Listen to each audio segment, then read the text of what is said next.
Halo semua, selamat datang di channel Belajar Objin. Pada kesempatan ini, saya akan membahas salah satu topik yang sangat penting di bidang objin, yaitu hipertensi dalam kehamilan. Namun sebelumnya, terus dukung channel ini dengan like atau subscribe, sehingga Belajar Objin dapat terus membagikan ilmu dan update terbaru seputar objin. Mari kita mulai. Hipertensi dalam kehamilan. Seperti yang telah kita ketahui bersama, diagnosis hipertensi ditegakkan apabila didapatkan tekanan darah lebih dari sama dengan 140/90 mm raksa pada 2 kali pemeriksaan berjarak 15 menit menggunakan lengan yang sama. Namun, untuk mendapatkan pengukuran tekanan darah yang akurat, terdapat beberapa syarat yang harus terpenuhi, yaitu sebagai berikut. Pertama, pasien dilakukan pengukuran tekanan darah dalam keadaan tenang dan telah beristirahat selama 15 menit sebelumnya. Lalu, pengukuran tekanan darah dilakukan menggunakan tensimeter air raksa yang sudah tervalidasi. Namun, apabila tidak tersedia, pengukuran dapat dilakukan menggunakan tensimeter aneroid ataupun tensimeter digital yang sudah dikalibrasi. Selanjutnya, pengukuran tekanan darah dilakukan dalam posisi duduk dengan manset setinggi jantung. Dan yang terakhir, gunakan ukuran manset yang sesuai.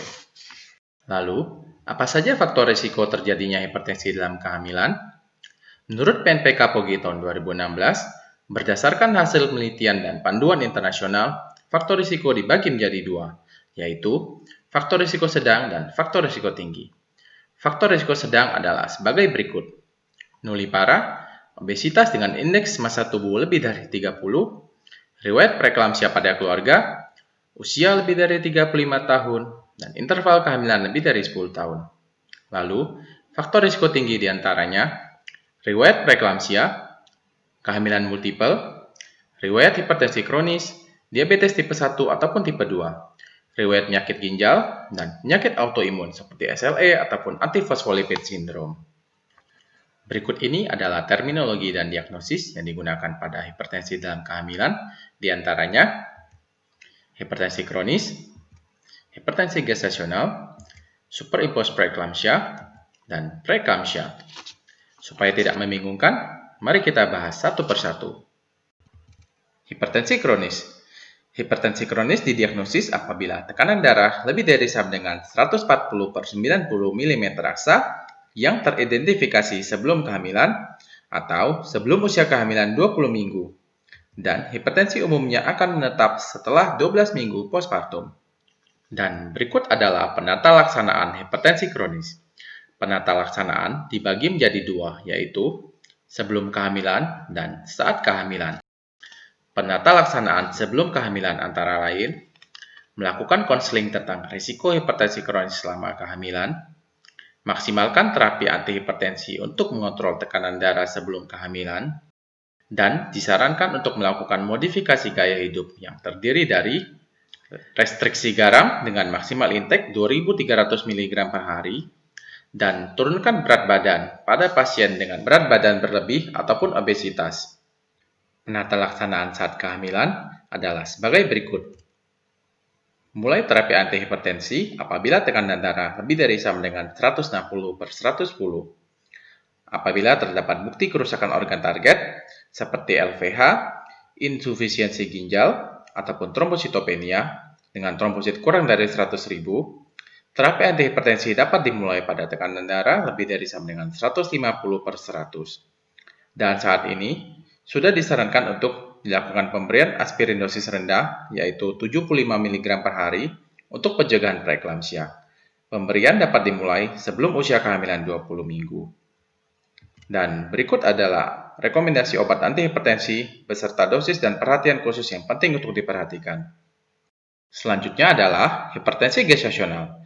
Hipertensi gestasional adalah hipertensi dengan onset pertama kali setelah usia kehamilan 20 minggu, namun tidak ada riwayat hipertensi sebelumnya. Hipertensi gestasional juga tanpa disertai proteinuria ataupun bukti kerusakan organ target.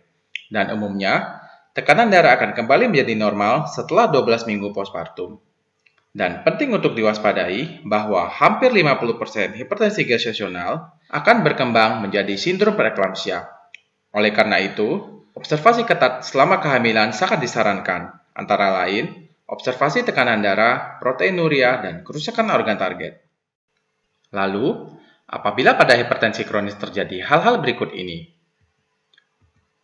tekanan darah yang meningkat lebih dari sama dengan 160/110, trombositopenia dengan trombosit kurang dari 100.000, bukti kerusakan organ target, bukti gangguan sirkulasi uter plasenta, yaitu pertumbuhan janin terhambat atau oligohydramnion, maka diagnosis superimpos preeklamsia dapat ditegakkan.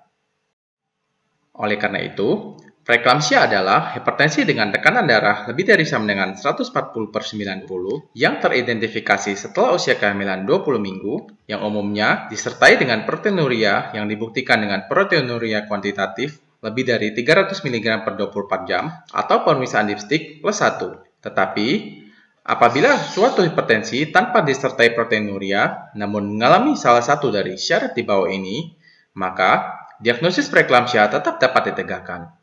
Sehingga, saat ini adanya proteinuria untuk syarat diagnosis preeklamsia sudah tidak menjadi hal mutlak. Namun, apabila suatu preeklamsia mengalami salah satu dari syarat tersebut, maka sudah dikatakan terjadi pemberatan preeklamsia.